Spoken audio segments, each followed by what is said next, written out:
then I just ask if people have comments on any of the other agenda items, they wait till that agenda item, but if it's not on the agenda, go ahead. Richard, Pat, I see a hand raised. Good evening. Pat Beller, my husband, Richard, is here with me. And we live at 3610 Thornapple Street. We all know each other, actually. I wanted to highlight a pedestrian safety problem at the corner of Thornapple and Brookville Road and propose a solution. If you're walking on Brookville, coming from the pharmacy, or the market with a stroller, or you're a child on a scooter or a bicycle, and you need to turn left onto Thornapple Street. So you're coming on Brookville, you're heading north, and you want to turn left on Thornapple. You have to get off Brookville Road, off the sidewalk, and walk into the street on Thornapple. And there's no other place to go except the street. Often, and I have a couple of pictures, there are cars parked right along the edge, so just beyond the corner. There's signs that prevent or that tell the drivers not to park too close to the corner, but you're relatively close to the corner. And then you're stuck in the street trying to figure out what to do. Cars are coming in off Brookville in both directions, and very difficult to see who might be in the street. You have to take some steps off and around the car until you can get on the grass, which is presumably there's a right of way along there, but it's not, there's no sidewalk until you get past your house, right, over by the Young's house, I think. So, drivers, I think, also have a very hard time seeing what's happening because as you come from the north, there's a hill, and the crown of that hill makes it difficult to see what you're going to encounter as you approach Thornapple Street.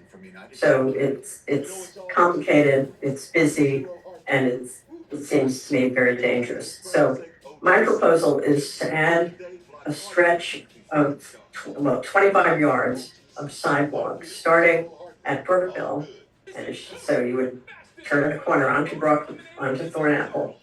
Add 25 yards of sidewalk to meet up with what actually are already two little bits of sidewalk made out of stones. So 3600 has only grass. 3602 has a series of large stones that create a sidewalk. And 3604 has a similar arrangement of stones that create a sidewalk. So you can, if a sidewalk was put in that then would extend what's already there, you would have a chance to walk about, if it's 25 yards, about 65 yards, I think is what I measured, before you had to then look for an opportunity to get across the street. Now, we are trying to limit comments to 2 minutes. I think we understand. Richard, do you want to add something as we can keep the... Yeah. Okay. But I agree with everything.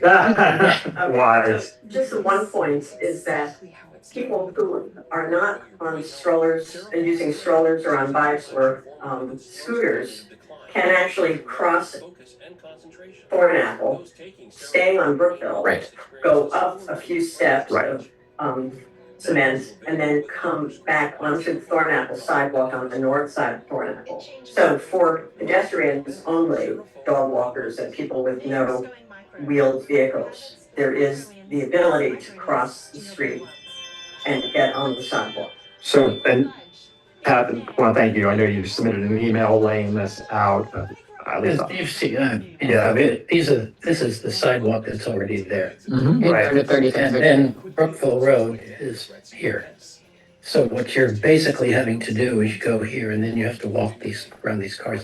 This isn't as bad as when you come from Brookville and you come up with cars like this, and then you have to basically walk out in the road like this looking for the cars. So anyway. And Rachel, correct me if I'm wrong, you've spoken to the resident at 3600? Spoken to the resident. I actually did. Oh, you did? Okay. I spoke to them because thank you so much for sending the email. It was super helpful and they are very supportive of the idea. I was going to suggest that I do that. I was happy to do that, but I think my question would be if it's most financial, if there'd be something you could do to the north side of the street to lower that grade made, so there weren't steps there. I don't know if that's possible. I just, for apples to oranges, maybe to think creatively about the solutions, but I think the recognition of the issue, I see exactly what you're saying and how there's a safety issue, and they were very, They were, My thought was, I will say, oh, sorry, the only thing, and this is just me, because after I got your email, I walked by just to make sure I understood what was going on. You'd have to think about, because I think the telephone poles are in the way to correct it, so it would be sort of a loopy sidewalk. It's not a perfect solution, which is why maybe looking across the street, but I think we might want our engineer to, yes. well, that's, have to see, but that's exactly where I was going. Let's get some cost estimates, what can be done, how, how financial, what the burden it is. And what you're talking about logically makes a lot of sense. If we could snap our fingers, it would be a no-brainer. So I suggest if we have a motion to move forward, getting an engineer to look at it, so we get some price estimates for either extending the sidewalk about 75 feet or seeing if there's a way to regrade and eliminate the stairs. If that were significantly less money, at least, I mean, is it a perfect solution? No, but I think it will be a significant improvement. thank you, appreciate it. Yeah. Thanks for saying. Do we have a motion on that? Would you like to make a? Sure. Yeah. I move that we explore the various options to improve safe pedestrian safety along Thornapple Street at the corner of Brookville. I will second that. All in favor? Aye. I would make a point that the reason we have a sidewalk from not all the way down to Brookville, but let's say opposite La Ferme down to our corner is because I worked on that. Oh, great. Thank you. Well, thank you. We didn't have it, and the first iteration was this pathetic little blacktop bit that was maybe this wide and lumpy. And you really couldn't roll stroller down it almost, it was so narrow, but it gave us that, and then over time, I mean, a little more complicated because SHA, the state highway Right. controls that. But that got us at least that far. How No, many years ago was that? I'm sorry. When was that? About 40 years ago. I'm sure No, not quite, but almost, yeah. Thank you. No, I really appreciate it. And your email was really helpful to get us all thinking. I took a look. Brooke obviously spent some time on that. Yeah. So, no, thank you. Any other comments on anything not otherwise on the agenda? Hey guys, this is Hannah on the phone. I joined a few minutes late, but I caught the tail end of, I think that was Pat, talking about the sidewalk. I think it sounded like on Thornapple and Brookville. And it's Correct. so funny, Pat, that you mentioned that because I wanted to ask about heard you mention a telephone pole, but I'm not sure which one you meant. But I've been wanting to ask about the telephone pole that's on Brookville in between Underwood and Thornapple. And it's like incredibly hard to get past, especially with a stroller. And I don't know if that's a telephone pole that you guys were talking about, but I wonder if that could be part of the investigatory review if we have somebody coming to look at the possibility of relocating that particular pole because it's very difficult. And obviously Brookville is a really busy road. So it's hard with little kids on scooters or bikes or strollers and whatnot to get past that. So it's, as I understand what you're saying, Hannah, you're referring to a pole on Brookville, not. That's right. Correct. Okay, that's different. I also think that would involve the state Shaw, yeah. because the state highway, SHA, yeah. Okay. But, I mean, we can take a look and. Yeah, because I mean,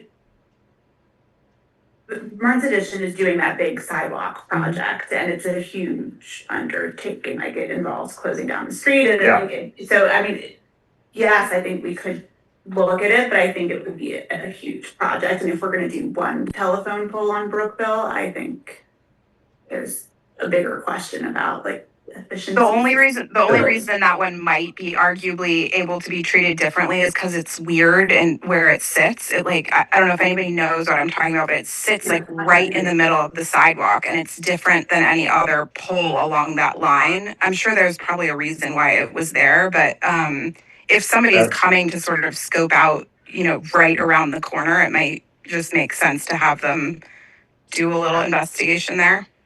I don't see any harm in having them take a look, as long as they don't include that in the price of what we're talking about on thorn apples, so we know. And I'm not sure they could unilaterally, I mean, I don't think we could move the pole on our own anyway, but it's certainly worth taking a look, so. I wasn't aware of what Martin's Additions is doing. Is that coming onto Brookville? They're doing sidewalks and On their part, this is a section of the sidewalk on Brookville Road. They're in the next few months going to be, so the part that's south of the stores. yes. Mhm. Oh, hallelujah. How much, how far will that extend to the village? I mean, to Bradley? I don't know exactly to where they have a whole packet. If you go onto their website, you can find it. It's Yeah. easements over small parcels like along, so it's not going to be consistent and it changes depending on sort of what the road width is and where they are. And they're also, it's a bigger project even than Brookville because there are traffic calming measures in the side streets, sort of behind the markets, and some other things. But yes, it is on their website. If you get a curve that's more than 2 inches. Good. But you can, and they have aerial maps that you can take a look at where they're putting them. All right, any other comments before we move to the next item on the agenda? Going once, twice, okay. Updates potentially to the building code. As we've discussed previously, currently our code in terms of height restrictions, setbacks, et cetera, is simply, we don't have separate rules, it's just the county rules. So we were looking into possibly putting in, either tracking the county for the most part, as well as possibly some other stuff. Steve, if you want to start the conversation as you've been looking at a number of properties. Right, so that's a good summation of where the section stands today. It doesn't have much in the way of regulations on the buildings, it relies on the county regulations or setbacks or height. And in terms of has the impact been to date on section 5, the very modest survey that I did looking at houses, and a few times I've been going through the roads of section 5, it seems like the houses in section 5 are well within the county standards. They're modest houses. They're not pushing the vertical limit. They are perhaps pushing the side setbacks because of historic, they were built before the codes were put in place. Some of these houses, I also find that many of the section 5 lots are narrower and deeper than lots in Somerset, the other municipality that I really work with. So it's just, there's a slightly different topography that the builders and homeowners are working with. So I think that the question or a question for the council to consider is if the current housing in section 5 establishes a character for the section, and it is a character that the residents want to maintain, I think it makes sense to consider adopting some regulations to protect it, as opposed to waiting until some houses start to push the limits. No, I appreciate that. And we do have a proposal that for the most part tracks the current county rules. You remind me, or someone can remind me of any differences in the current proposal. I thought there may be one or two if I recall my conversation. There is a look at the side setbacks. So right now, because most of the houses in the section are pre-1954, I think that's the year, they're allowed to have 7-foot setbacks, and that lot is allowed to have 7-foot setbacks forever because of that date. When that lot was recorded in the land records. If I believe that the regulation or something that's been talked about at least would be to move towards establishing an 8-foot side setback. And then, obviously the houses that are already built don't have to change, but if someone were to tear down the house, as opposed to just say creating an addition, if they were to tear it down, and the new house would have to comply with the new setback requirements. But correct me if I'm wrong, I think this is what you're saying, if there's something that was less than the 8-foot setback right now, and they said, we wanna not tear down the house, but tear down that part and rebuild it, would they then still be grandfathered in if it was just like a porch or something? Or would they have to come to us for a variance? I think Ron would probably best be able to answer that. I think it depends on the exact language you use. And perhaps one example that I know in Somerset, there are some older houses that don't comply with the 8-foot setback. And it's explicit in the code that if they want to, say, extend rearward and build an enclosed patio, and that enclosed patio is then obviously is going to also violate that 8-foot setback, that is okay. They do not even need a variance.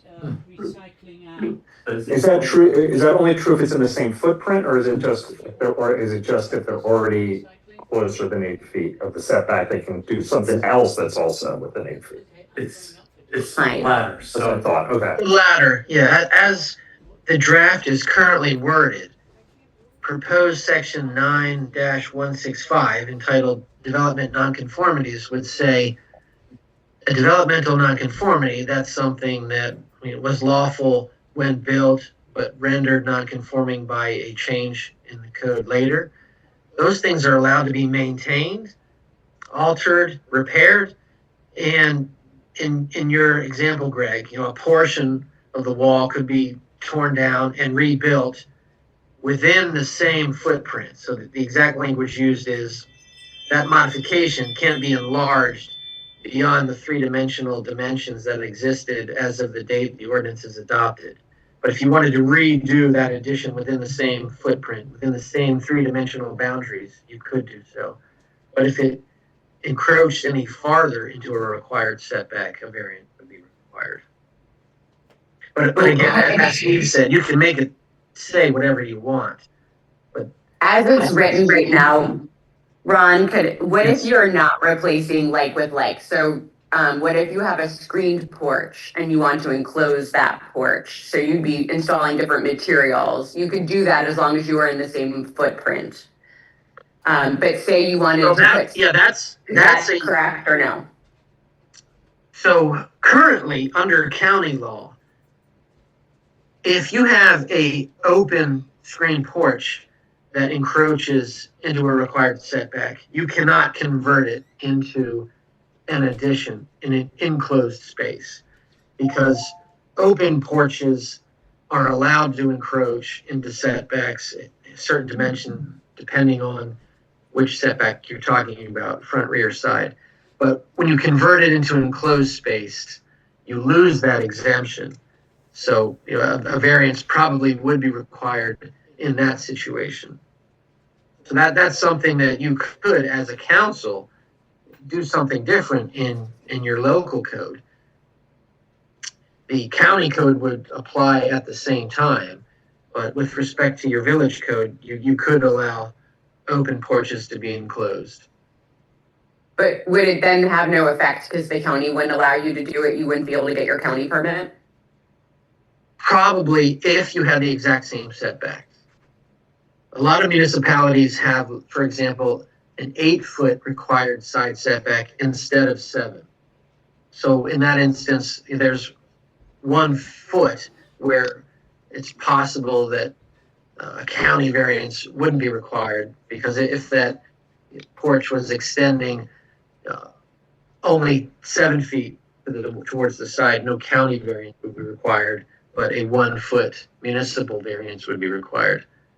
But Brooks right, that even if it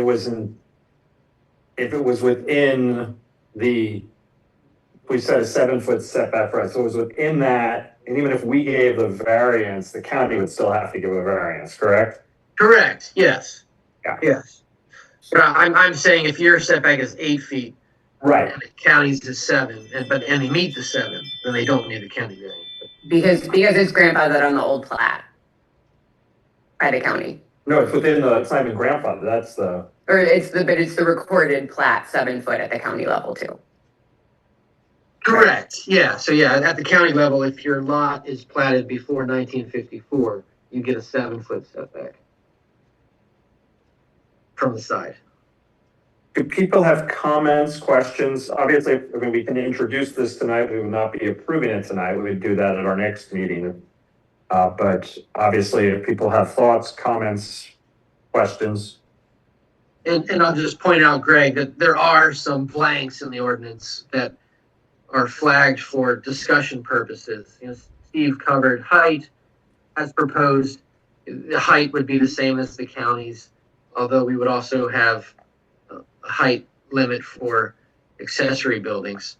But there is a blank in a possible building coverage requirement. So that's sort of an open question that's going to require some council discussion.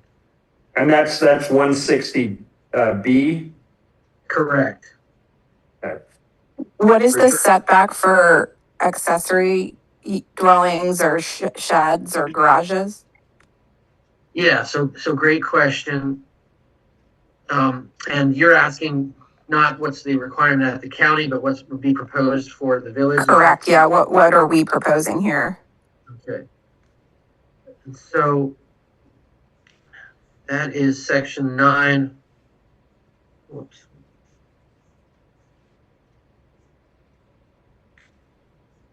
I think it's 113B is accessories, right? Correct, yes.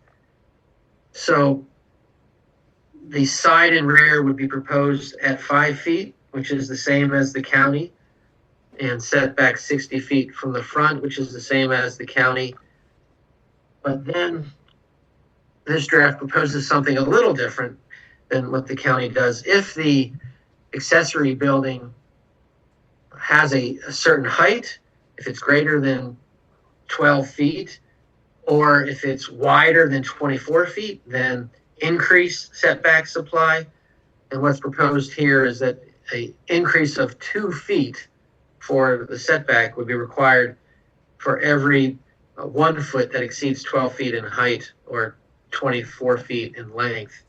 The county requires 1 foot of extra setback for every 1 foot over 15 feet. So the proposal is a little stricter there. And Ron, a clarification, is it actually, I thought it was 12 feet for a flat roof and 15 feet for a pointed roof. Am I not reading that correctly? The ridge? Yes, that's correct. So that, to me, that's a significant difference because you're looking at 15 feet. 15 feet versus 12 feet. Richard. I just suggest that the issue that seems to bother people the most, at least over the years, is height. And particularly if you look at some of the stuff that's gone on in section 3, you'll see areas where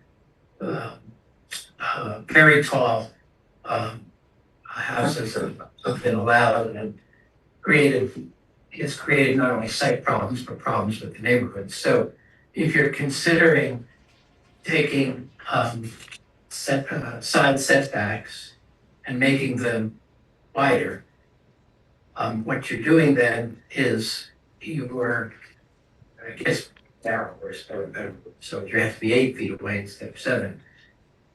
I think it would be a mistake to give back that space and height.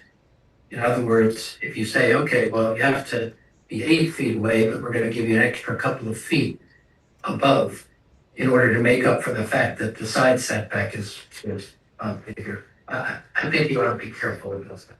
Am I missing? Are we doing that though? Or Well, I let me tell you, I sort of looked through this stuff, but I didn't. It's not. I'm not on the clock anymore, so I don't read all. But all I'm just saying is that there's a lot of discussion about side setback that I've been hearing here. And I think that side setbacks have been less of an issue in height in between section 5 and section 3. And I can tell you from my own experience, somebody built a very tall house in our backyard, basically. It looks like somebody parked a big ocean liner back there. And section 3 allowed it. Do we know if it's over 35 feet?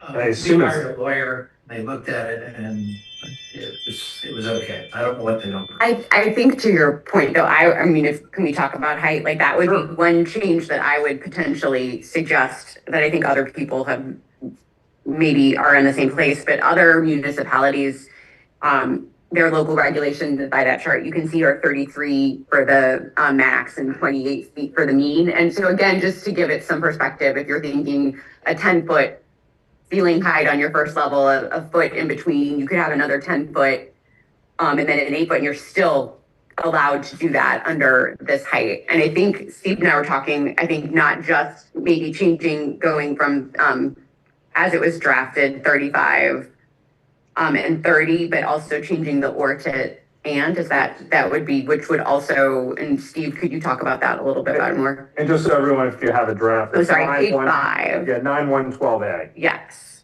Thank you, Brooks. The county regulation for height, it's an or, so the homeowners and contractors just have to satisfy either a peak height or an average height, which would allow them to have a very flat roof that goes up very high towards that peak. Several municipalities, doesn't indicate on this table, but several municipalities, including Somerset, but I know some others have made that an and. So they have to satisfy both the peak and the mean or average height. And that forces the design to be more of a triangular peak shape, which could be considered aesthetically more pleasing, less wacky on the visual horizon. And Brooke, yeah. And then just while we're talking roofs, and I gave Rachel this pizza paper here, so she can put it up on the screen so the folks in the Zoom in. All right, Rachel. And I printed out here, Emily and Pat, and one thing that let's go, and I gave one too. I just thought one other thing related to. All right, let me actually back up. I think just one more question. If you look at what Steve surveyed, I think, Richard, you bring up a really good point that what the differences in height, our heights as a section are fairly modest, and would stay under a 33 and 28 cap. But when I was reviewing the building codes and ordinances in the local municipalities around us, I thought one interesting thing that was worth discussing that the Village of Martin's Additions does is they have a prohibition on flat roofs in the section. On the front of the main roof. So you would still be allowed, you can see by those bottom pictures, you could have a flat roof on your side porch, a flat roof on your portico, a flat roof on your back addition or front porch. But what we're talking about would be sort of eliminating the pictures on the top row with the red X, where that flat roof on the main part of the building. And it seems to me that those feel a lot bigger than the surrounding houses that you can see in the picture. And I don't believe that we have a current flat roof in this section. So it would seem you would be, most of our roofs are what you think of when you think of regular roof. I think I'm a little nervous about being too prescriptive with the building code, and this is people's private property and telling them what they can and can't build. But the last picture that is actually an addition that's going on right now in Fairfax County, which is totally legal by their. It's the upper right one. The upper, yeah, the one that's under construction. And I think that that's tricky because that resident is putting up something that is completely legal, but it's obviously the resident next door. It's pretty massive over their house. And so I think it would be, to Steve's point, worth considering getting ahead of some of these issues as opposed to waiting for them to arrive. So I offer that. Brooke or Steve, what is Martin's Additions height requirements? I know it's on the other. So they reduced the county standard by I 2 think they're feet. 33 and 28. I don't know about the and or. Yeah, that's, It's my understanding that they definitely both apply in Martin's additions. You don't get to choose. You have to comply with both. Okay. There is So an which exception you're in talking Martin's additions for established building height. So if on your street Yes. there already is an established building height of your neighbors of 35, then you can still have the 35. But otherwise, it's reduced by 2 feet. Just to say in Somerset, if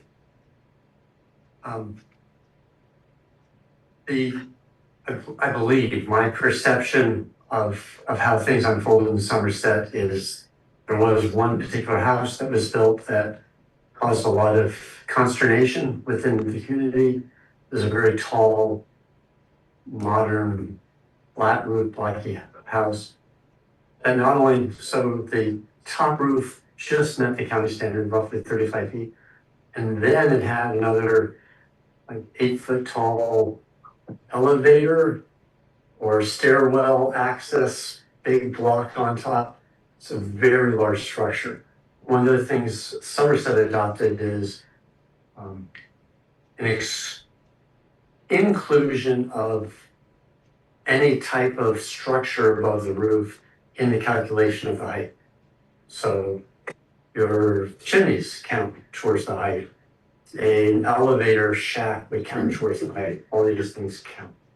Just again, to try and control the height. That's interesting. No, I think where we land, we're at the beginning of this conversation, but height to me feels to be the more significant factor in terms of getting along with your neighbors and keeping the modest size of the current houses. And I think to Steve's earlier point, we have a lot of houses in the side setback, so I'm less concerned about that. I think my concerns on side setbacks are actually more, and my question for you, Steve, would be if there's a stormwater management issue when you go closer to the property. So it's not so much a character or what the houses look like, but if you're getting, and my understanding is, and maybe this is a question for Ron, but you could be, if your lot was recorded before 1930 or 1928, you could even be 5 feet away, depending on how wide your lot is. So that we could have some situations in our section where I think the lots are narrower and deeper, as you suggested. I don't know if you have any intel on that or. No, I don't have any data on that characterization. Fortunately, though, the lots are deep, so in general, there seems to be space for stormwater management techniques, whether they be dry wells or rain gardens in the rear of the house projects I've looked at. I don't know if you have any 1930s lots either. I think we're 28. we're 35. 29. Our house is going to be 5. And so the draft currently has a proposed side setback of 8 feet. But I think I'm hearing Steve suggesting to keep it at 7. Is that right, Steve? Wasn't I was suggesting even 7, but I think the character of the town has many houses that are on the order of 7-foot setback. And I thought I had with that is that the houses that are being built now, unless there's a fairly severe or, conservative massing limit, are going to be bigger than the houses that were built 70 years ago. And so your 7-foot setback might have been for a house that had, three bedrooms, 1 bath, a living room, dining room, and kitchen, which is what our house, had, and the neighbors and so on. When you allow that 7-foot setback to continue, but now the house next door or whoever has 6 bedrooms, 4 baths, and the bulk of that house, the mass of that house is going to be considerably more. And so I think the massing has to be a feature or a limit. There's a house, I don't know how this compares to anything except it's so extraordinarily hideous. But on Spring Street in section 3, there's a house that was built and it's just a massive house on a tiny, oddly shaped lot. And apparently it has a very odd roof line, which is, it looks like it's gonna go up to a peak, but then it's cut off. And so the look of it is very, it's really sort of overwhelming, not attractive at all, but it's very large. And presumably they met requirements of the county if Section 3, I don't know if they had their own at the time, but they exceeded the height or they did something, so they had to cut the roof, which is why the roof is flat until you get to these, slanted areas on the side. So it didn't get built the way it was intended because it would not have met the restrictions. But I think people are looking, people who are building are gonna look for every square foot they can get. And the house next door to us are originally exactly the same as our house, Greg's house pretty much is the same, was doubled in size. So that setback of 7 feet, which is legit, suddenly has a huge impact on us. Because it's not just the front of the house, it's the whole back of the house as well. And I actually called the architect, to sort of yell at the architect when I saw what was happening and said, this house is so close to us and there's now zero privacy and what have you, kitchen windows looking at each other, the entryway and so on. And he said, well, meets all the restrictions. So that's my concern about the 7 foot, because I think nobody's interested anymore really in retaining the, the look of, if a developer gets a hold of a house, they're not interested in retaining the character of the neighborhood. If one of us want to expand, or renovate our house, we might be more in tune with that, I don't know. But I think you have to assume that people are gonna try to take advantage of every square inch they can and what that's gonna look like. And I think I'll finish my statement, let other folks talk. I'm okay with the 8. But I guess I noticed that there wasn't one thing we didn't talk about was the 18 total that the county has, and that I don't see as necessary, because what the county says is it's minimum of 8 for a total of 18, and that I don't feel as strongly as I do about height. I'm just wondering on the height issue, if I'm spitballing here, if on 912A, we switched it from or to and, I guess I would take off the greater of as well, but kept in 35 and 30, but if that included every piece of the house, and then we also put in a flat roof prohibition, I'm wondering if that would both give people a little flexibility without allowing the monstrosities to be built or something so out of character. And if we're including things like chimneys and stuff, I think we would want to have a little bit, make sure we're not capping it too low. I think that's an example of a modest proposal that would start to constrain the vertical development of new houses.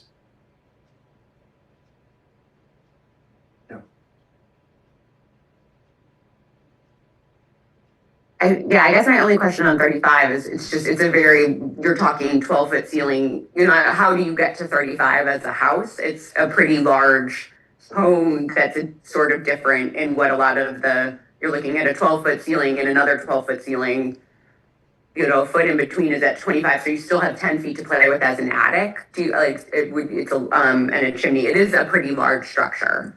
If you get a 35 feet, it's a big house. I'm just trying to think, how much of a difference is 35 versus 33, is it? Well, if you look at the existing survey, none of them measure above 32. Yeah. I'm sorry, one comes in at 34. I'm not fixed on anything here. I'm certainly. It seems to me like there's an important balance to strike. I agree totally with what Pat's saying about making every effort to preserve the way the neighborhood looks, and I fully support the prohibition of flat roof, especially in the examples that you've shown, Prov, but flexibility and striking the right balance here, it seems like. Right. Yeah, if we're talking about just flexibility and balance, I guess something going back to what we were talking about, I think my intention would be to try to get people to save current houses. And so even if I do want to allow people some flexibility to modernize, which I think is probably better than a tear down. So I do think, and maybe it could be taken care of through a variance. I'm questioning sort of what the appetite of going through that process is for smaller changes. So, say you want to put steps out of your screen porch, that would be prohibited, or you want to extend back 3 feet on a porch to make it bigger for your family. Like I want to strike a balance where we're allowing people to grow with their homes and but being realistic about what people are considering, an appropriate modern addition. So I don't know if that would be like one proposal would be some sort of language maybe I'm on page 7. I'm Ron, I defer to you, but like exceptions for certain projections and appurtenances, there are other, Ron, can you speak to language in other municipalities about sort of grandfathering in current properties? I think there is some language in some of the other sections. Would it be worth considering or no? Yeah, sure. So it is common to address nonconformities. Generally speaking, with respect to building regulations and zoning codes, nonconformities are meant to go away over time in favor of the new regime, because there's generally a public policy supporting the new regulations. That said, it's obviously unfair to tell people you must move your house to comply with the new code. That could never be done. I'm sorry, was there a comment or question? I just said, are you okay? Oh, yeah, I'm gonna have to get some water in a second after I finish this answer. So, the general rule with nonconformities is they're allowed to be maintained, repaired, but if you tear them down, the rebuild should comply with the law. One second, let me grab some water. Sure, and I mean, this is 9165 that seeks to address the nonconformity issue.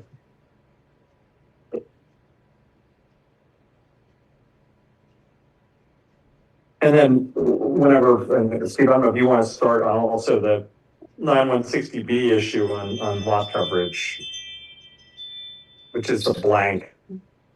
Well, can I ask a question before we do that? Of course. So Steve, I'd be interested in your, I realize you may not be prepared for this question, but your experience in Somerset with non-conforming tear downs. What is the rule that ever remind me on height as it relates to what's currently grandfathered? Or for tear downs, they have to meet the new codes, they are meeting the new height standard. Have they run into any issues whereby folks are looking for their feet back or whatever? Yes, modest changes. There was one house that, just because of delays in the application process, by the time they actually applied, it was after the new code was adopted. So then their drawings were showing that their house was too tall, so they had to modify their design.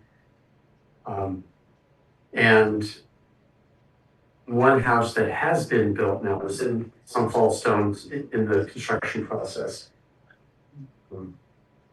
I would characterize its peak as sort of a funny shape that I think that they sort of angled and cut it a bit to keep it within the height standard. But that's okay. It does, from the street, as you look at it, it is not as bulky as it would otherwise. It still occupies a lot of the lot though.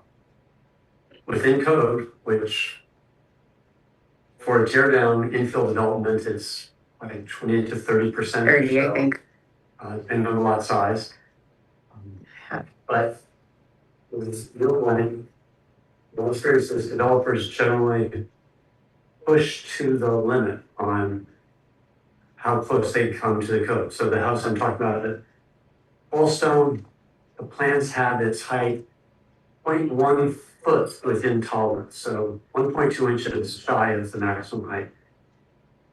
And we are required that they do a height check to verify that they are actually delivering the house within specifications.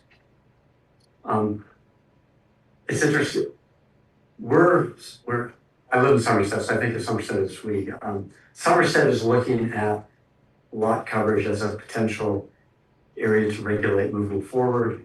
And they're looking at section 5, in part because you have the front lot, non-vegetative coverage restriction. Right now, Somerset has nothing, it's just what the county has, that's. One thing, having heard that, and this is maybe just a table setting or a reminder, but we've heard it here today and online tonight. You know, I think the important context for us to remember is, as we've gone through this last 18 months, whatever it's been, on the county and state housing issue, there have been a lot of concerns raised by a lot of different people, dozens and dozens of Section 5 residents, height being chief among their concerns.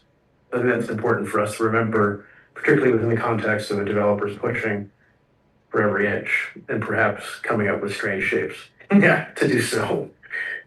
Which, you know, again, you know, I keep going back to the idea that, you know, I think we need to figure out a way to be flexible and find a way to let people do what they need to do with their properties, but it comes down to 35 versus 33.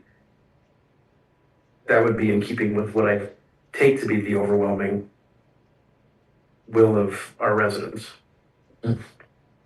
Ask one question here, it may be in the papers, which I didn't read, but the definition of a tear down, over the course of years, the word on the street was that somebody could beat the definition of tear down by leaving a piece of wall up from the old house and building around it, or even more ridiculous, to have the chimney of the old house there and building around it.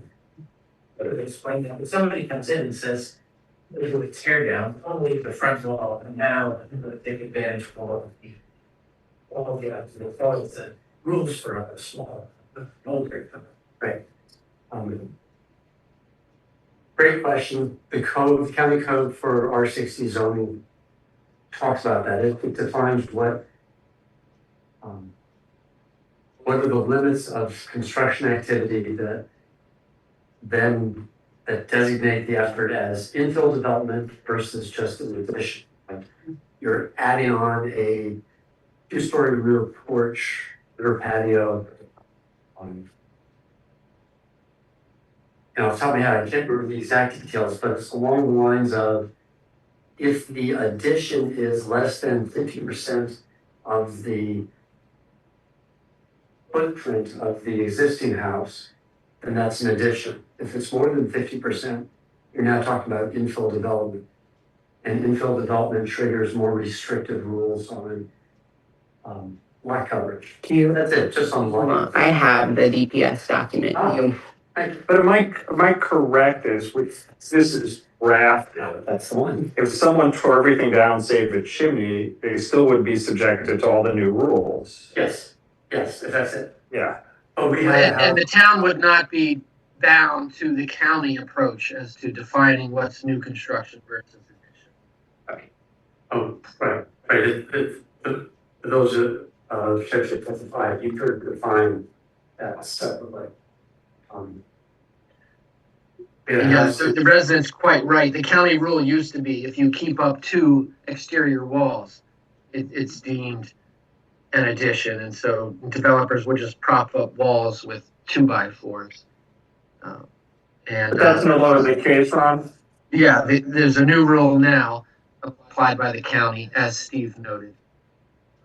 Obviously, developers wanted to avoid new construction because you got to put in sprinkler system, and you are subject to stricter infill development rules for the new construction. I think that changed in 2014.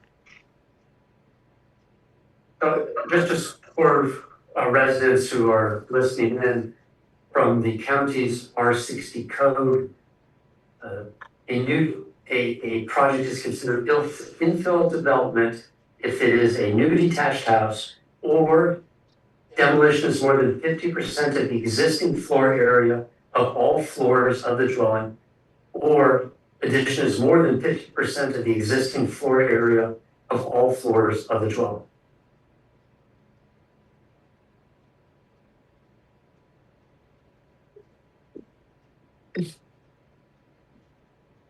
So I think the final issue, at least on this, maybe the final issue I want to at least raise, and Ron and Steve chime in, is 160B, which we mentioned briefly earlier about building and surface coverage, which we've currently left blank as to what it should not exceed. One of you want to give a little? Sure. So the county has a building coverage requirement that only applies to buildings. Some other jurisdictions have a non-vegetative surface coverage requirement, as you do currently for front yards. And then this proposal, put in just for discussion purposes, would be a third type, which would be a total coverage. Anything that's covering the grass. And that's put in for discussion purposes, given mostly that with density being possibly increased with changes to county zoning and workforce housing, for example, where a triplex could require 5 on-site parking spaces. And given that the county stormwater drainage system seems largely overwhelmed, and stormwater drainage issues on the rise everywhere, it might be something that the council wants to consider a total coverage requirement. Or you could do nothing, or just do what the county does with respect to buildings, or impervious surface coverage, which would be another option, which would say anything that's impervious we're going to count, but if you do your patio or driveway with pervious pavers, we won't count those surfaces. That's a more complicated decision, and that's why this is left with blanks, because it's not something that's easily measured now, and because there are so many options, I didn't really want to recommend one, but rather leave that to your discussion. Ron, on this front, why wouldn't you want to go with the county rule? So the county rule is just buildings, and sometimes communities find that that's not enough to preserve open space, light and air between buildings, green, and address stormwater drainage concerns. Because it's, it doesn't include driveways, it doesn't include parking pads, patios, and the like, all of the, the hardscape on a lot. Do any of your municipalities have a provision like 160B, and if so, what is the percentage? No, none of my other clients have this. This would be a new concept. There are some that do non-vegetative surface coverage in the front yard, like Town of Chevy Chase, Martin's Additions. But and Somerset's looking at lot coverage, as Steve noted. But yeah, no one's considered a total building and surface coverage requirement yet. And that I would take even further. I couldn't looking, Ron, like anywhere other than directly in the conservation areas within 1,000 feet of the Chesapeake. Do you know of any other municipalities, so not ones that you represent, but just generally anybody that does something like this? I've not researched that, no, so I can't answer that. I don't know currently. I don't know if there is anyone. I'd have to research that.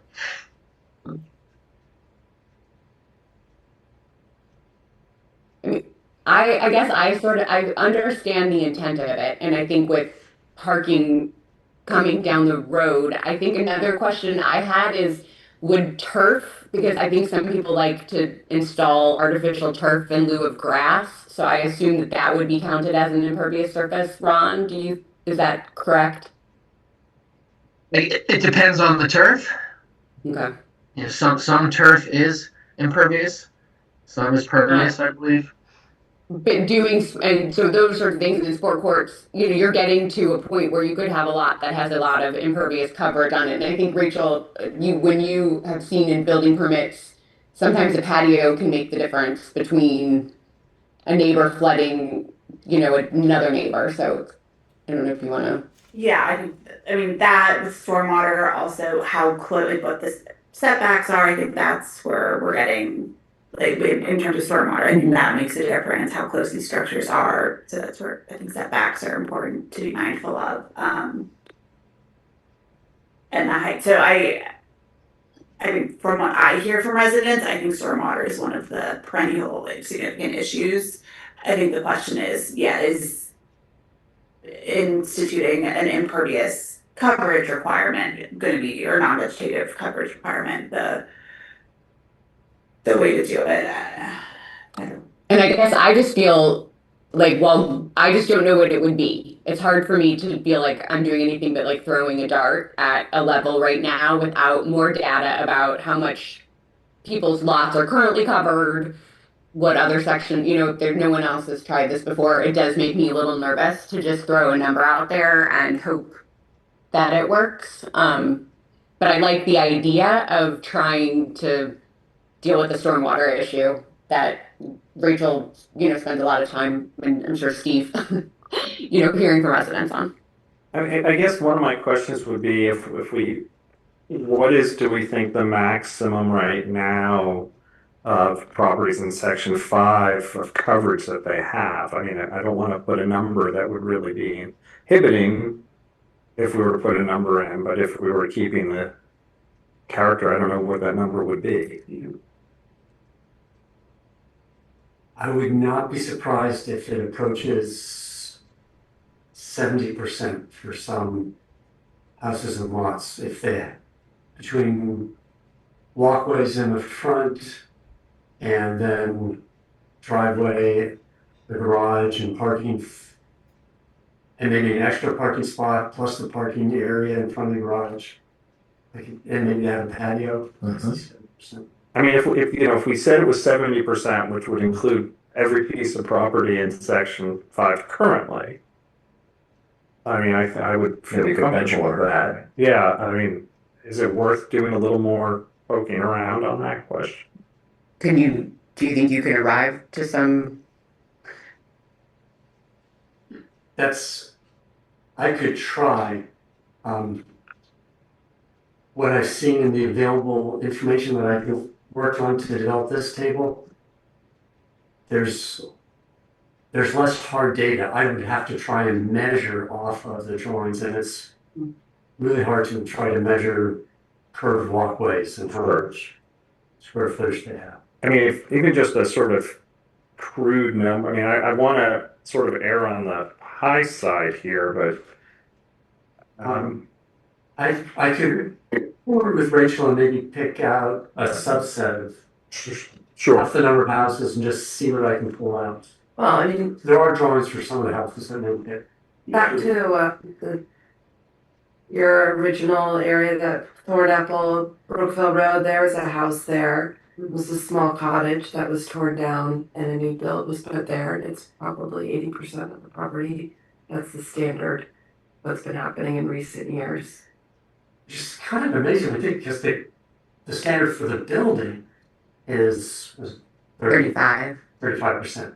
And I'm sure they're satisfying that standard. But everything else just adds to the lot coverage. I don't know. well, I was just thinking, the larger the house, larger the footprint, I guess, right? The less pervious surface is on that property. So then if you allow the larger house, and I don't know how this, works out in terms of desires of the owners or the developer, the larger the house, the less impervious surface presumably you could add outside the house, right? So then, your double-sized driveway and your large patio in the back and who knows, whatever would have to be curtailed. presumably. So, I don't know if you just let the developer and the homeowner decide, but you say, here's our limit, this is what it's gonna be, your house is taking up, X square feet on the property, then you're gonna be more limited on other things, the shed in the back and whatever. But then, inevitably these people will come and ask for a variance, right? Because they don't have what they want. Because they want the patio and so I don't know. I'm just throwing that out as possible, sort of issue that really doesn't come to light for a while. Can I make a suggestion? We've been talking about this for a while. It's obviously a very important issue, and there are a few things I think we'd like a little more information on. Could we continue this the next meeting and hopefully then introduce something then? I don't think waiting an extra few weeks to introduce it. Ron, it sounds like for height, we're leaning towards going a little more restrictive than 35, setbacks, keeping it 7 feet is what I'm hearing, is that? I'd say 8, but just like as it's, I'm okay with setbacks as the current is written. I don't know if you all feel differently. I'm comfortable with that, and also the flat roof prohibition. Okay. And so then that would leave this issue, 165. 160B. Well, Can we, is, And we would need to revisit the and or. Right, I think and is where we're living. Right. Okay, so that is, just to make sure I've got it, keeping the side setback at 8 feet, adding a prohibition for flat roofs. Now, did you say you're happy with the 35 and 30? I think that that the sense of the council seems to be from 33, 28, and Okay, as opposed to or. got it. All but I right. think we wanted to do a little bit more understanding of the chimney issue, right? And how, Go over potentially. but yeah, could it be an elevator shaft? I mean, is there some, is there some way that you're getting around, 2 feet. Or that it includes. or something? Yeah, that's a great point. So a benefit to having your own height restriction and your own definition of height is to address the elevator shaft issue. We actually had this in the town of Somerset, where the town of Somerset did not have a height requirement, thought the county's was being exceeded because there was a elevator shaft on the roof. And the county took the position that because it wasn't livable space, it didn't get included in the height requirement, although it clearly looked like it should have been. The county code has an exception for projections on the roof, like cupolas, weather vanes, etc. But your code, as proposed here, would just say highest point, period. So you're not going to get into those types of games and confusing interpretations. Okay, no, I like that. I mean, I'm not as concerned about a weather vane, but. Right. Is there, Ron, forgive me if I missed what you just said, but. Yeah. Are we able to define exceptions for things like chimneys, but prohibit elevator shafts, HVAC unit? Other Yes. things we put on the roofs? Yes. Yeah, I think that would make a lot of sense. I mean, I wouldn't want someone coming here if they're meeting the 3330 and saying our chimney goes 2 feet over, I need a Yeah. variance. No, I mean it's roof surface. 3328, I should say. Okay. Yeah. All right. So you wouldn't count the HVAC, solar panels, weather vanes, chimneys. With that elevator shaft, it was, as I recall, arguable as to whether the elevator shaft had a roof surface on it. It should have. Yeah. Yeah, maybe. So we'll do something with the definition of the height Yep. that will. And is this sort of our, like, if anything else comes up, can we raise it next meeting? Oh, Yeah, of course, yes, I mean, this is, you're just at the Yeah. early stages here. This is Wow. presented for discussion and fully anticipated that there's, going to be tweaking and further study and so on. We'll talk. Okay, so we'll move back to this in December. Thank you. And thank you, Steve. So let us move to the the charter, code of ordinance, and election rules amendments. Once again, thank you to the former tellers who've worked on this. Ron, I mean, this is something we've been talking about for a couple of years. We've received some comments about this. We've looked at those. And just to reiterate what was said previously, these changes are primarily, if not exclusively, to make sure those three documents, the charter, the code, and the rules, are in conformity. There were some discrepancies. We wanted to avoid those and make that clear. There are a few more specific points I want to make about this, but I think let me open up the comments first, and then I can add a few points, or others can. Do we have any comments or questions on the election ordinance?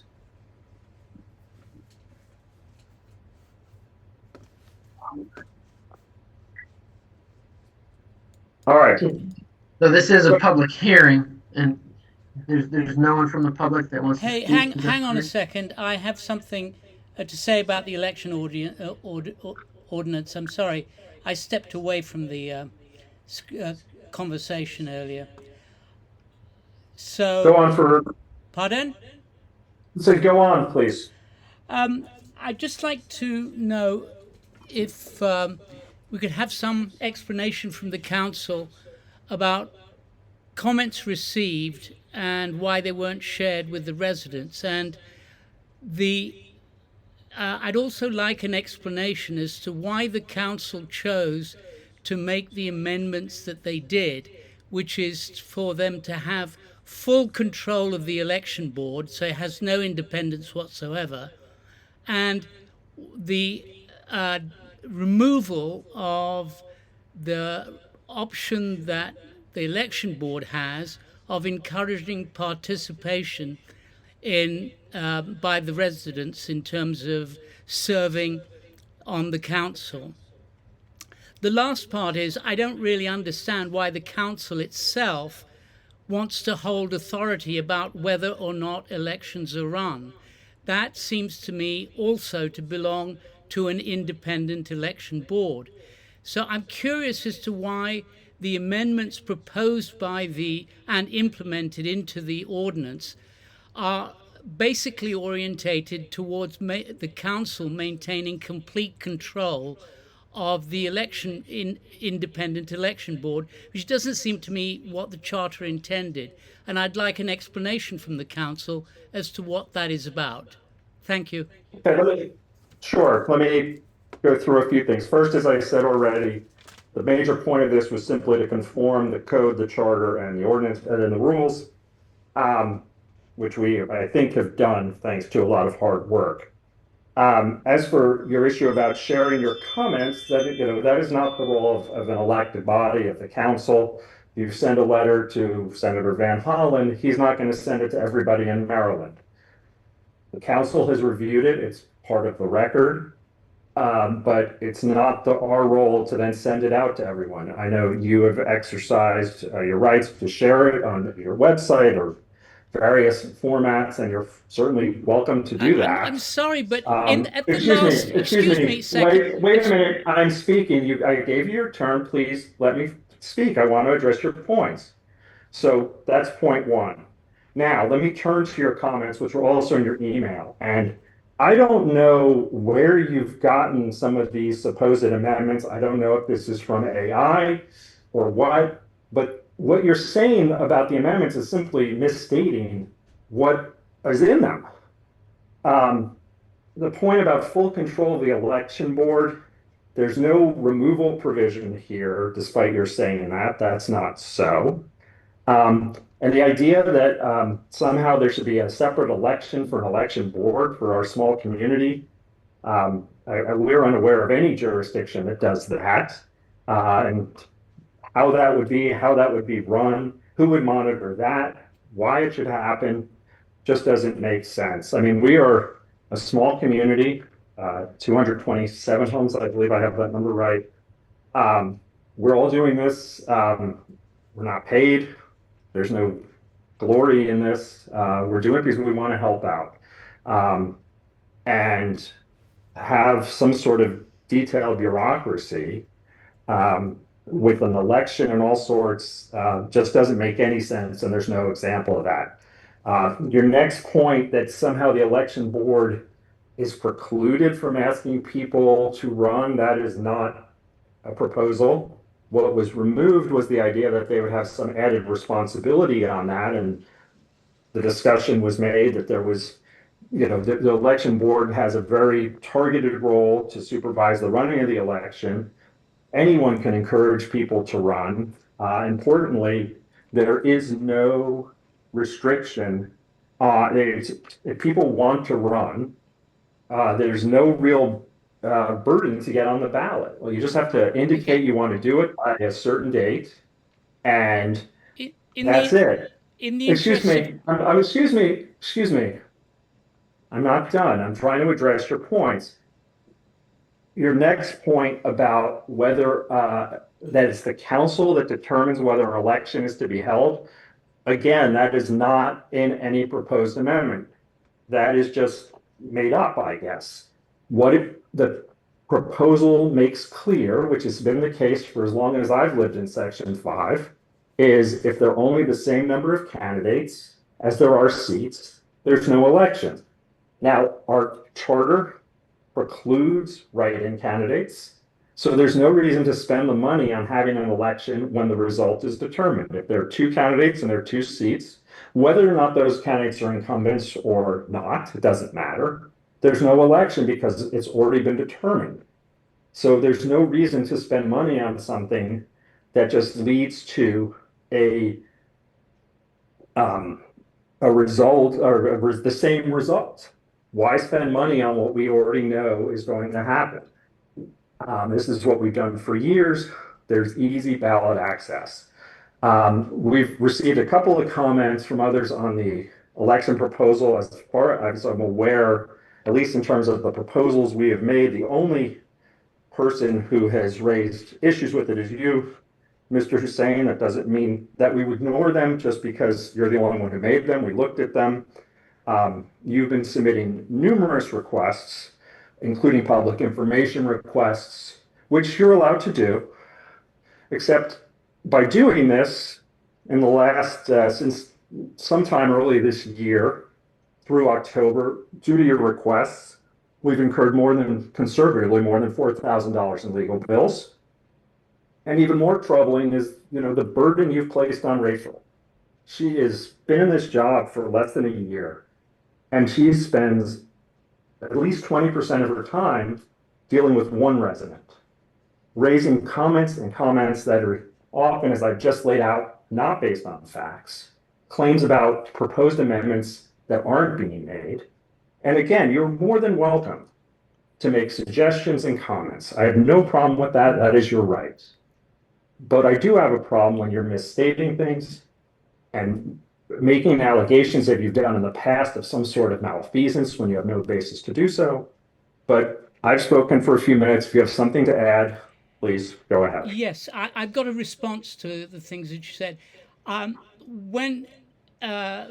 If I were to write to Senator Raskin, Representative Raskin, he hasn't actually said that he would be sharing the comments received from residents so that they could all be discussed at this meeting. You've actually said that in the last meeting, and I have it in quotes because I record the meetings. And I've submitted that. I also, in the last discussion on the 3 points that I've made, you say I'm making factual error, but I'm actually referring to the spoken text, the text of what you all spoke at the last meeting. I've posted the transcript, and it's very clear to see what I've said and not said. So for you to say that I've mischaracterized or deliberately misleading things is just false, and I've got nothing more to say about it. It's just false. Everything that I've asked for is based on things spoken by the council, of which I have a record. And I've shared that record with you and others. The situation is the same as I stated before. I do not know why the council proposes to have absolute control over an independent election board. The purpose of an election board is that it is independent, that it is not appointed by and controlled by, that is, who's chairman, who is removed, not removed, should not be under the control of the council. So that's completely wrong. And it's not done by any of the other municipalities. I've checked with them, and it's just not the way they do it. It is very easy for a community of 225, 26 homes with a voting body of about 550, of which about 170 to 200 vote. Those are the statistics shared with me by Rachel from the last election. Okay? It is very easy for Rachel to put up as a call to say that she needs 5 or 6 people or even 3 people to stand to serve on an election board. It's not a stress on a small community. It's a village, and we can all pitch in. I've served on the council for 4 years. Excuse me. I've served on the council for 4 years. I've served on the council for 4 years, and I've lived here much longer than the chair. So I don't need any, little condescending remarks on that area. As to putting punishing pressure on Rachel, I am sorry that she's suffering, but it would be much better if I had clean answers to the initial requests that I make. I wouldn't be making any PMI requests if I received a proper answer in the first place. You've absolutely been heard on your suggestions and on your responses, and we appreciate them. Thank you. Does anyone else have any comments or questions on the election ordinance? I have a comment, which is that I thought that the last elections went very well, and I appreciate all the efforts that everybody did, especially the volunteers and the tellers. And I personally would rather our section, I imagine putting together these amendments took a lot of time and probably cost the section a fair amount of money in legal bills, which is great. I'm all for lawyers. I'm a lawyer myself. But also would love to see our funds from our section channeled to other more exciting and awesome activities for our section to enjoy. So I personally don't think there's any corruption or any untoward behavior. I appreciate all of the effort from the council and everyone to perform the elections that we have had. Thank you, Hannah. Anyone else? Could I just correct something for the record that I've seen? Because I also looked and talked to municipalities and checked their ordinances. And Ron, maybe you could speak to this too, but my understanding after looking at the charters and the ordinances and the code of the village of Chevy Chase, the town of Chevy Chase, and the village of Martin's Addition, among others, they are all election boards that are appointed by their councils. And so I felt like I need to correct that for the record, that I think the procedures that are outlined in the charter and the ordinance and the election procedures are consistent with what other municipalities do. I don't think that they have elections. Ron, am I incorrect on that? No, you're correct. Thank you, Ron. I'm sorry. The rules and regulations that are proposed here are meant to be best practices, derived from what is common in the area. I do represent 9 other municipalities, and no other municipality, to my knowledge, in the county has an election board that is elected. They are appointees that serve at the will of the council, but they do have independence because they implement elections according to pre-approved rules as proposed for you. Once the rules are adopted by the council is hands off, and the election board runs the elections according to the approved rules. And notably, this is how it's currently done in Section Yes. 5. Section 5 appoints the tellers, and the tellers run the election. So the only difference in what's being proposed tonight is we're formally creating the election board. And right now, as Greg noted, there are some inconsistencies in the charter and code. The code assigns certain definitions to the manager and certain, not definitions, duties. Certain duties are given to the manager, certain duties are given to the incumbents. Section 5 hasn't been following that because the council's hands off. And we're just going to codify that practice. Thanks. Yeah, thank you, Ron, and absolutely that is the history of it. Look, I just also want to tip the hat to Rachel and the amazing job that she does do. She reads every piece of incoming that comes in, keeps residents up to date, does far more work, outpacing, I think, the hours that she has signed up for. And that's been about, elections or about everything else that she does. So thank you for that. Do we have And just one point of administration. So Please, we have Ron. three documents tonight. There's the charter amendment, the ordinance to amend the code, and then there's the election rules and regulations. So you can adopt them all by one motion, or you can do them separately. And under state law, the charter becomes effective in 50 days after adoption. Under your your village charter, an ordinance is effective 20 days, but it seems to me that everything should just be given the same effective date. There's no reason I think that makes a lot of sense. Obviously, 50 days would put us well in advance of an election next year if one happens. I move that we approve the charter, ordinance, and election rules all in one vote to be effective 50 days from today. Do I have a second? I'd second that. All in favor? Aye. All right. Thank you. All right, the Leland Court proposal, which we talked about a bit at the last meeting, we now have a proposal in hand. Rachel, do you want to give us a little update on that? And I'm sorry, Greg, am I dismissed? And I was about to say, Ron, you can turn the meter off. Okay, good night, everybody. Thank you. Thanks, Ron.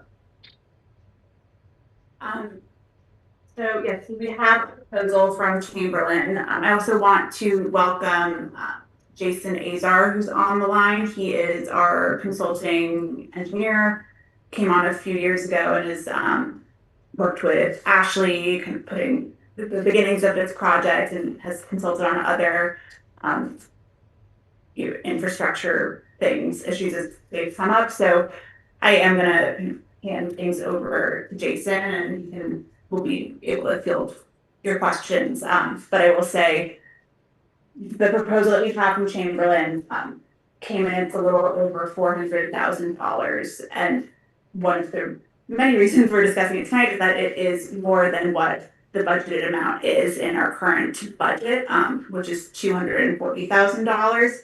I will say though that number was probably generated in 2022 or 2023, so several years ago, and it wasn't an actual proposal that we had gotten. It was sort of an estimate.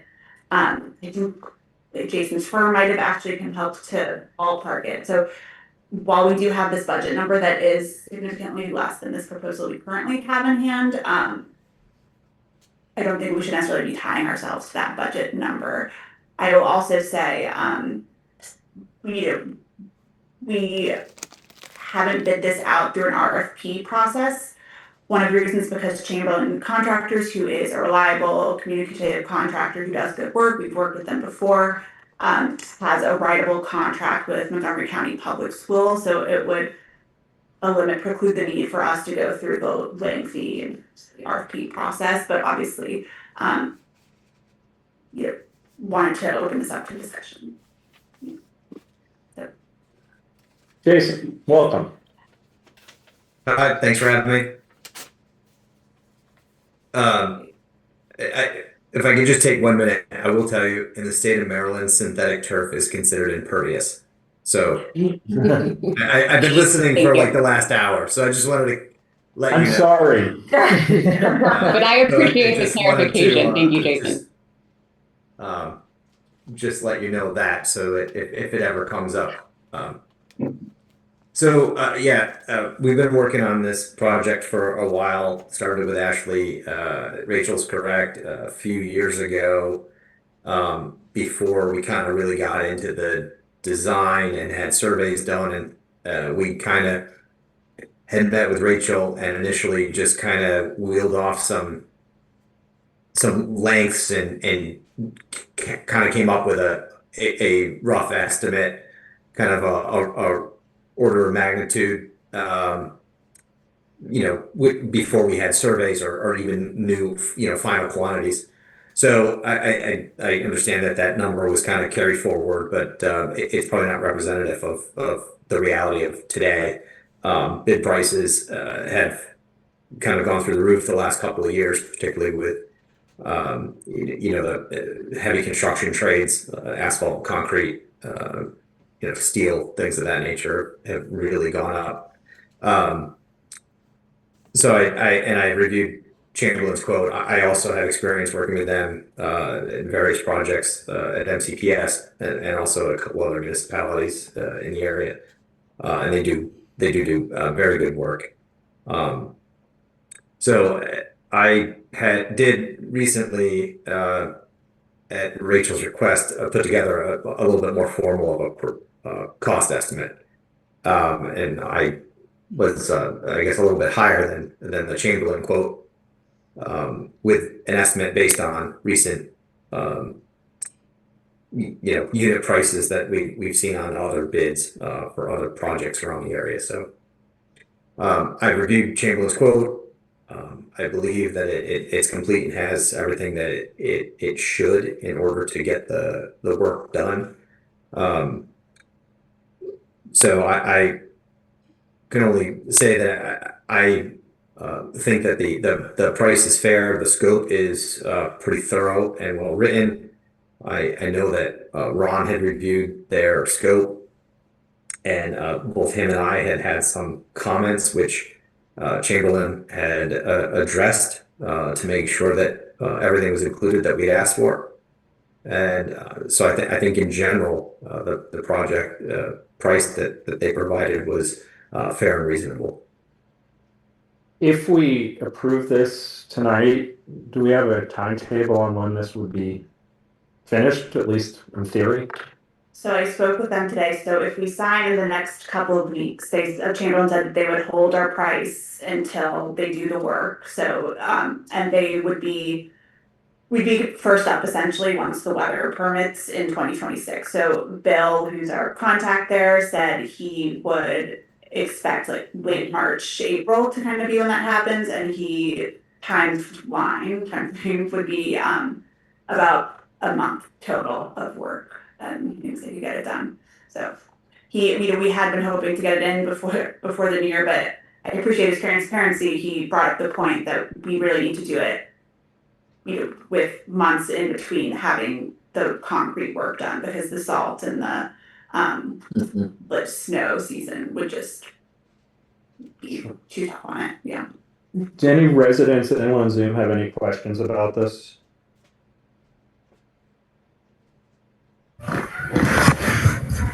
Sorry, this is Jordan Muller. I'm a Leland Court resident. I'd just be curious. I'd love to just look at what's proposed in the project. I don't know if that can be shared or if the proposal is proprietary or not.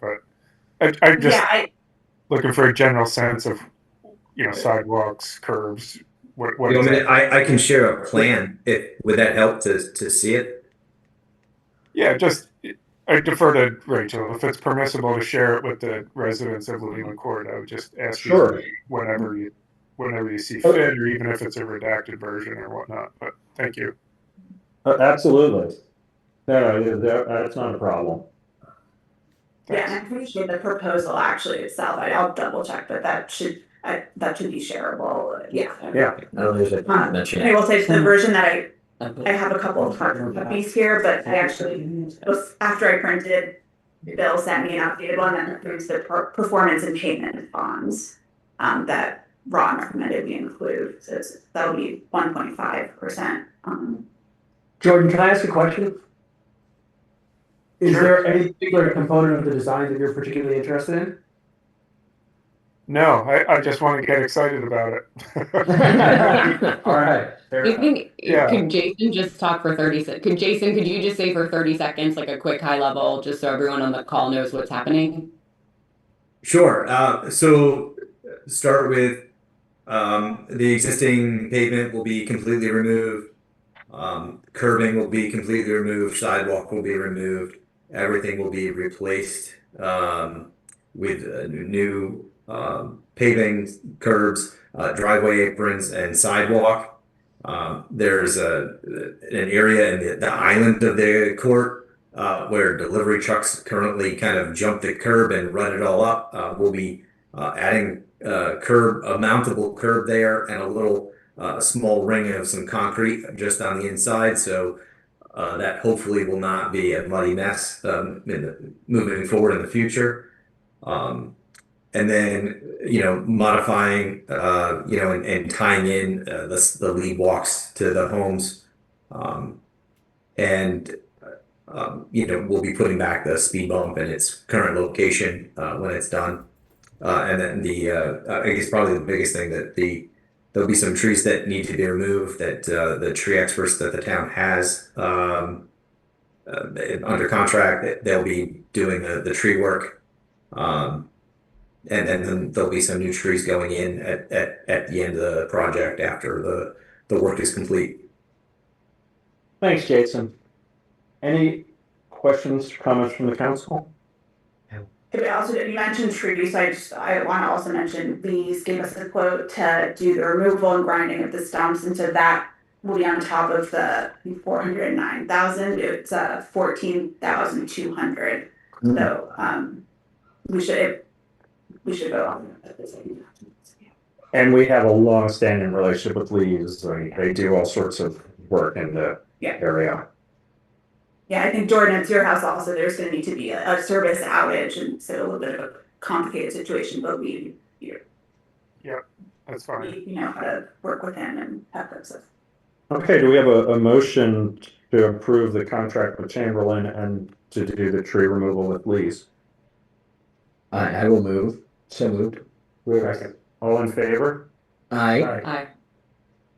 And I'm pretty sure this is the final version. I don't expect there to be any additional changes, but just for the sake of if there are a few tweaks within, a few $1,000s that happen, can that be included in the? We should probably. Yeah, so again. we'll have a vote. Let's have a vote that gives discretion of up to $10,000. Yes, I think that's reasonable. Don't tell them we've given them that. Yeah. And then of the Lee's quote as well. Approved. Well, that one shouldn't be 10,000, but For a difference. Yeah, so that doesn't Right. need discretion, that's a set. right. No, that was one of the first. The vote was both Lee's but we can do we want to be clear. Let's do a separate vote giving Rachel discretion of up to $10,000. Also moved. Do we have a second? I'll second that. All in favor? Aye. Great. All right, Emily, you want some quick update on community events? Sure. And I'll just add the Halloween party was a wonderful success. Good. I think we had 180 RSVPs, if that's the right number that I heard. Hannah's on the line. Okay, Hannah probably knows. And a great job not ordering pizzas that would feed twice the number of people. Those seemed to be a much more realistic number. There were a small number of leftovers, I think, but not a. People like Potomac pizza so much. Yeah, but it was well done. It's nice to bring back these pre-COVID traditions that we had in Section 5 and then including more. I mean, the Halloween party is something that we did neighbor to neighbor. And now we have a line item in our budget. So thank you, Hannah and Rachel and everyone else who helped put that event together. And looking ahead, we're gonna do something with Wider Circle. One of our residents is on the board there and has connected me with their staff so we can organize a volunteer operation donation sometime in November, possibly December.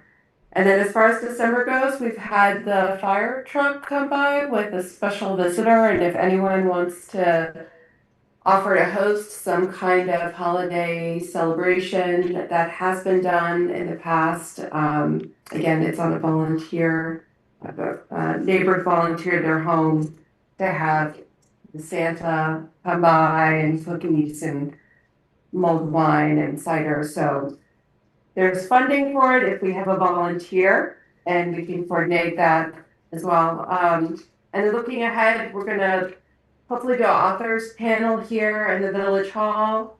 And then wine tasting, beer tasting, anything else we want to do, we have the budget for. I do want to propose this because we are leaning on the volunteers of our community members, that there is some women in section 3 that have a business organizing community events, and they're very good at it. And given how stretched our community is with work and family, that we might want to engage with them and get a quote and see how they can help us alleviate some of the volunteering responsibilities we're asking of our residents. But it's been really good to see people step up and help out, and I'm glad we have a budget for it. If you want to talk to them, go ahead. I don't think you need to do anything formal. Yeah. Do you know what I'm talking about? No, Chuckles and. Oh, yeah, the Kate's doing it. Yeah, Oh, great. yeah, I mean, they do a good job there in section 3. And Yep.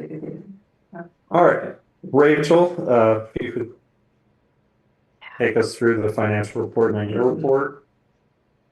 I'm gonna pull up, the sharing is, I'll pull up the financial report.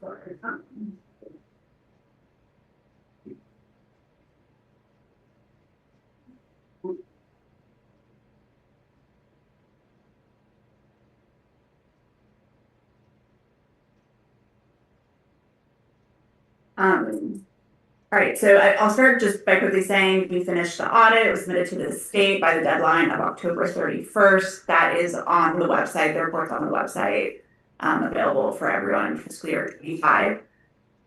I spent a lot of time over the last month going through some of our CDs because there were a few that were maturing. So Craig and Josh got pulled in to a few of those because they're signatories on the accounts. But let's see the updates that I made. So I successfully updated the signatories on the M&T account, the Sandy Spring, which is now Atlantic Union accounts, and the presidential accounts. I'm still working on United, PNC, Capital One, and Forbright, and it's amazing how long each bank takes and how it's a huge administrative pain. So one of the reasons I think it really makes a lot of sense for us to consolidate what we have. So the change I made to the presidential CD when it matured, we had two. Both were on the order of 110,000. So the one that matured, the 12-month, we rolled that into the 9-month CD, and then we got a new rate of 4.13%. That's on this table. I know it's hard to see. So that was one change that was made. Inflation. Well, and that, over 4%, that's a good, Oh. It's great. Yeah. it was great. And presidential was a good bank to work with. So one of the Sandy Spring or Atlantic Union now matured in October. So I put that they had a good 3-month rate, and the second CD that's at Atlantic Union matures now. They'll be maturing right around at the same time, so we can make a change at that point. And I probably will recommend that we roll that out, transfer it into our checking account, just or I don't know, we can reevaluate basically. But so we have a 3-month CD now, basically, and an 18-month one. That are both going to mature in mid-January, and we can talk about it at the next meeting what we want to do with those. But and then so one that we have to vote on is for M&T. There is a 13-month CD that is maturing in a week or two. We're getting a really low rate, it's less, 0.03%. And I do recommend that we take this one out and transfer it to our Bank of America checking account. If not, it can be used to pay for Leland Court, for example. And yeah, that's my recommendation. Great. So could we vote on that, to approve at maturation, moving the M&T CD funds into our Bank of America checking account? Do we have a motion? I'll move. I'll second that. All in favor? Aye.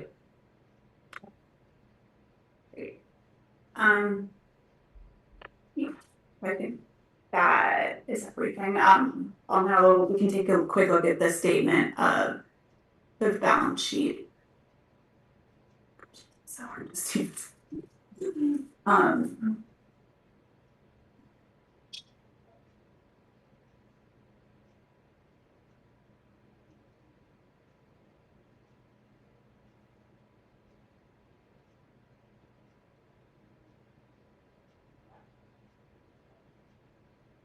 So, I mean, the statement of financial position, there's not much new to see from last month. You'll see the changes reflected. There's one less line because we consolidated the two presidential CDs. Great. And I updated it's no longer Sandy Spring, but Atlanta. So, then I'll move on to the profit and loss year to date. First.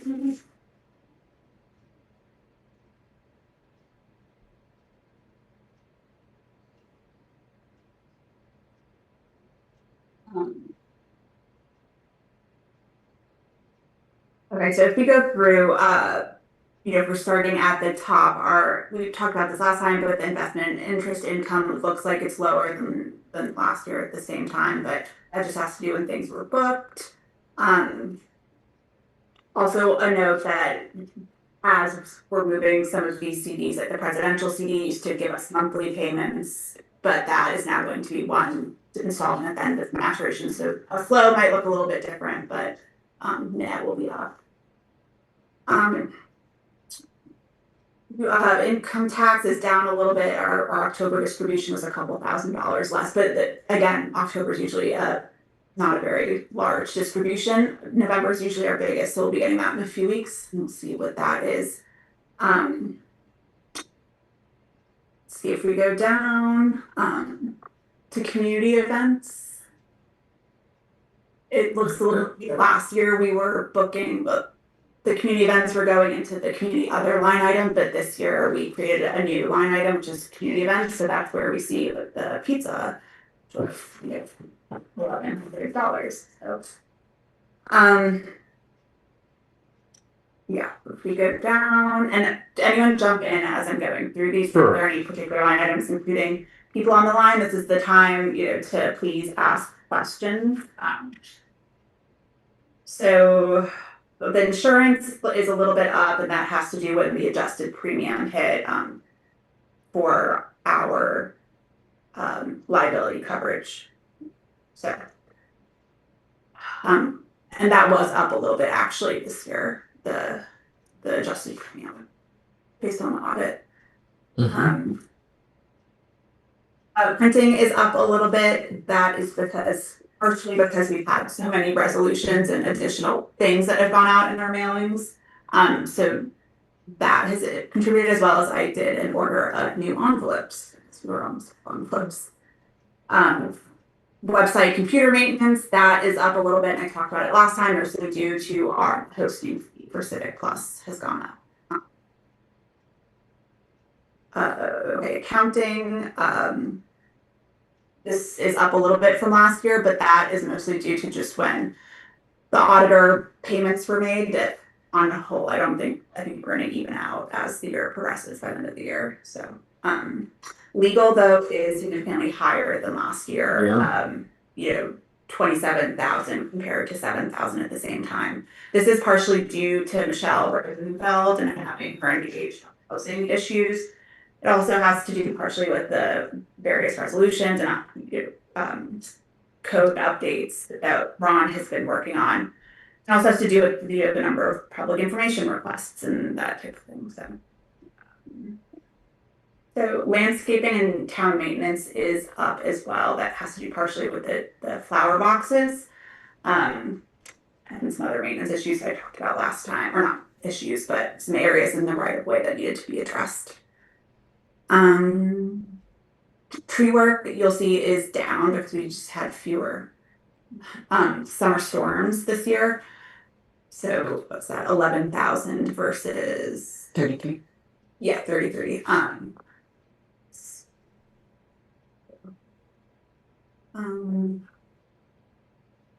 Yeah, and I guess also just to note that's where like 3 tree program that will hit in the tree work right away. So it's just underway. About the manager's report. Great. So any other questions? None for me. No, thank you. My only thing about printing is just that we're living in a digital world. Do we need to be printing like the newsletter? Like, can all of this be just emailed to our residents or posted on our website? And I will say I do get, thinking about all residents. Right. And I think when I go to events, I'm reminded that there are residents I think who appreciate getting things printed. at least like the newsletter. Then there are things like, in our charter, we have to mail out the proposed amendments. Yeah. We've noted. I tried to, fewer than I needed for time, but yeah. Thank you. Yeah, thank you. I also, I did give you this, the comparison to the budget, which I know we're running a little over, but again, it's similar report to what we looked at last time. It really isn't. Other than town maintenance and a few of those items, I think we're pretty at the moment. But again, we're still pretty early in the year in terms of where the circles go. The next couple of months, maybe we'll take a detailed look at this report. Terrific. Great. So your report, Rachel. Okay, so Halloween party was a success. That was thank you to Hannah. I'm not sure if you're still online, but yeah, Hannah and Duke hosted that. The next thing, I don't have a huge update about this, but this Pepco Shaw streetlight responsibility issue, which we talked about at the beginning of the year, I think Ashley was working on it a little bit. Essentially, the State Highway Administration wants us to be paying for the streetlights that are on Brookville and Connecticut. And Andy Harney, who was the former Section 3 manager, kind of took this up as her cause, and she's still consulting for Section 3 on the issue, but she feels strongly, which I think most of us agree with, at least among the town managers, that the State Highway Administration should be paying those. So we've gone back and we disputed it, and they came back to us and I think essentially rejected our dispute. But honestly, I just got this email the other day and I've not had a huge chance to dive into it. So it's something I'm going to look into, tomorrow. And we're having a call with other town managers about it. But just so you know, there isn't on that. I'll have a more thorough update next meeting. The Woodbine truck crash that happened on October 1st. The sidewalk finally got repaired. Apologies for the delay on that. And I'm still working on getting the dead wires removed. So I'm hoping Pete Fosselman will help us with that. There is coincidentally the Martin's Edition town manager sent an email saying, how do we deal with dead wires that need to be removed? Because everyone has trouble getting them taken care of. So. Ron had sent a letter to the truck company and they didn't respond. So I have now, thanks to Jason, he helped get some more details that let me start the claim with Progressive. So we're in the process of that. We received 4 Public Information Act requests since our last meeting, dealing with some of the election materials as well as like the procedural memos used in some election or financial documents. So I'm working on the latest one now with Ron. So leaf vacuuming is up and running Mondays. They are trying to start on Williams while the Williams work is being wrapped up. Speaking of, they're paving this week on Williams and they are hopeful that they'll be able to finish this week. So that is exciting. And then landscaping will will be done by a separate company after that. Maybe we'll hope to get some sod down before it gets much colder.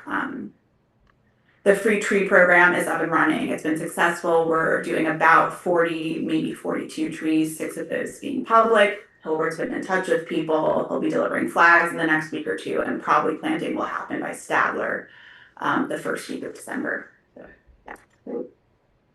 yeah.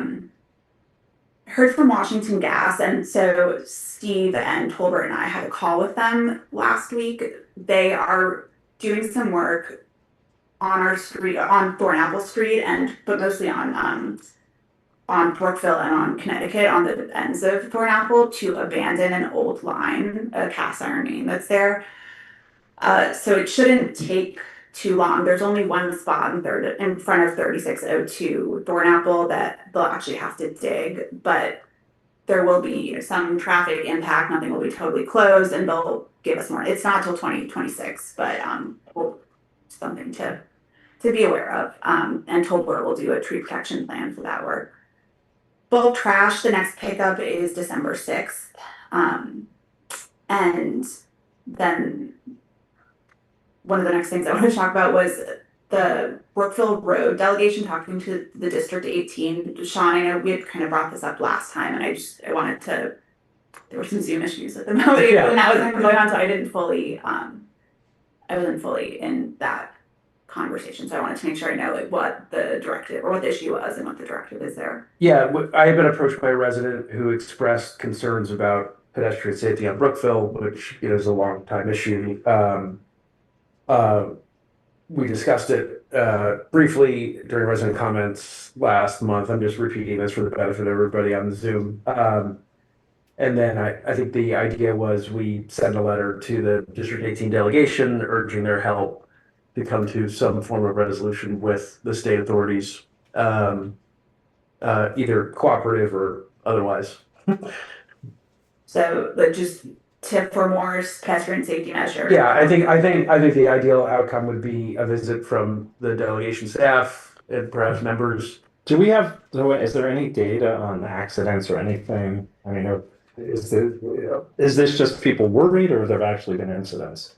I mean, the concern is speed and the narrowness of the sidewalk, which we know some of our neighboring municipalities are taking care of. I mean, personally, look, it's a dangerous street with a tiny sidewalk. I think there's merit in the delegation taking a look at it. That's frankly why they're here. Mm-hmm. Okay. Yeah, I mean, and I get a lot of concerns, complaints about in general traffic and pedestrian safety, people going through stop signs, speed. Yeah. So I do think that, and this is something we've talked about, but if there's a time when we can do a capital improvement plan in the next year, I think that having a traffic study or some sort of as part of that, I don't know if it would be as a result of a couple, but it's not limited to Brookville Road. Yeah, fully agree. I mean, it's an issue on every street, every stop sign, every intersection. Yeah, and there are, I think, measures that we can do, and they're interesting. Burns Edition is doing some of them, and they're doing their sidewalk projects. I think there are things we can do. We definitely want to take a systematic approach. Yeah, to be clear, I don't think we need to demand a ton of time from the delegation, but I mean, it would be, in my view, a more fruitful approach to the various state authorities that control Brookville through them rather than us. No. Okay. I think that's everything. I just will also say I am going to be out of town next week. I will put up. Really, the only one. I'm gonna put up an out of office, which I know hasn't necessarily always been done in the past, but I'll still monitor for urgent things that come up, but I won't be answering the phone. So if there is something urgent, the best way to get a hold of me is to send an email with probably some sort of subject line that alerts you to that. So. Well, thank you, Rachel, for your report, for all your hard work. To everybody, happy Thanksgiving. Our next meeting is December 9th. I believe that is correct. And do we have a motion to adjourn? I'll move. I'll second. All in favor? Aye. All right. Thank you, everyone in attendance, and thank you, everyone on the council. Thank you, Rachel. Yes, 20 points. So, I